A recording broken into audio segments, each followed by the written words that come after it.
তোমালোকে মোক হৈ শুনিছা ঐ বৰ আকাশী বাণী কতে কতে জন্মিছে কাণৰ বৈৰী চালনা এই কবিতা দেৱতাৰ চালনা এই ভগৱতী এই বতাৰ চালনা এই দেৱতাৰ চালনাৰ কাৰণে কোনো চিন্তা কৰিব নোৱাৰা দেৱতাৰ চালনাৰ আমি পাৰিম আপনার বারো হইতে জানাই গেলাম মাত্র তা বিশ্বাস করি ওই নিষ্ঠু আপনি আপনি মাত্র বারো কাছে আমি দাম করি চেষ্টা করি আপনার রাজ্য শান্তি পরিপূর্ণ মহারাজার মানবনী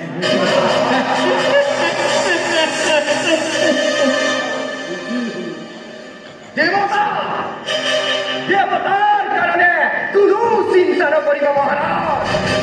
যদি এই পৃথিবীত ঈশ্বর আছে ইয়াক গোপন কৰি থাকে কিয় ব্ৰহ্মা কিন্তু নিজেই সন্ন্যাসী শংকৰটো বনবাসী আৰু দেৱৰাজ ইন্দ্ৰ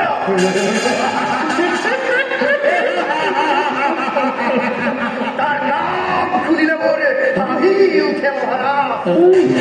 আপনি মাত্র সরকারে স্বর্গ মধ্য পাতাল যতেই নাথে দক্ষকে কালো বৈরী শিশু তাক ধরি আনি ক্ষীর এসারি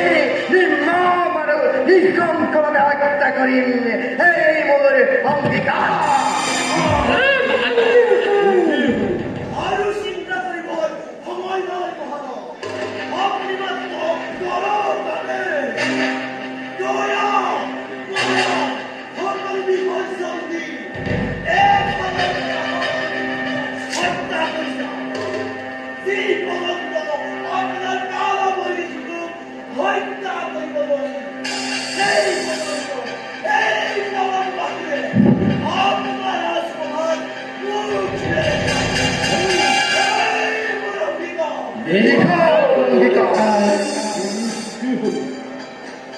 বীরমন্ডল এবং ভাগ্যবান বৃথা স্থলনে নিপাত কৰিব পৰা যায় মনত ৰাখিব আপোনালোকে অন্তত শত্ৰু ইমান তুচ্ছ নহয় ৰীতিৰ গুৰি সংযুক্ত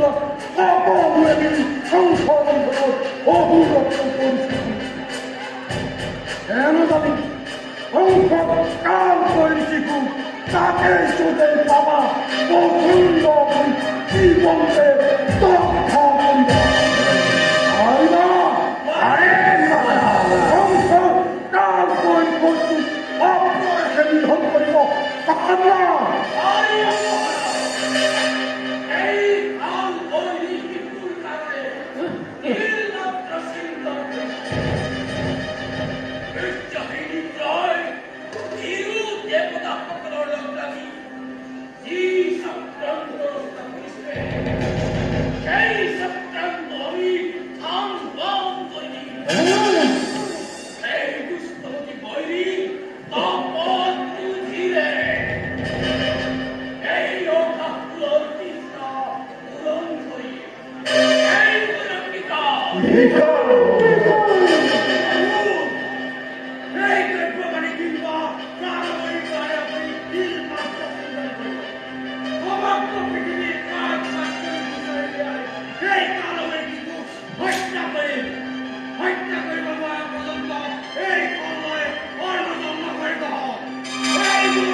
Before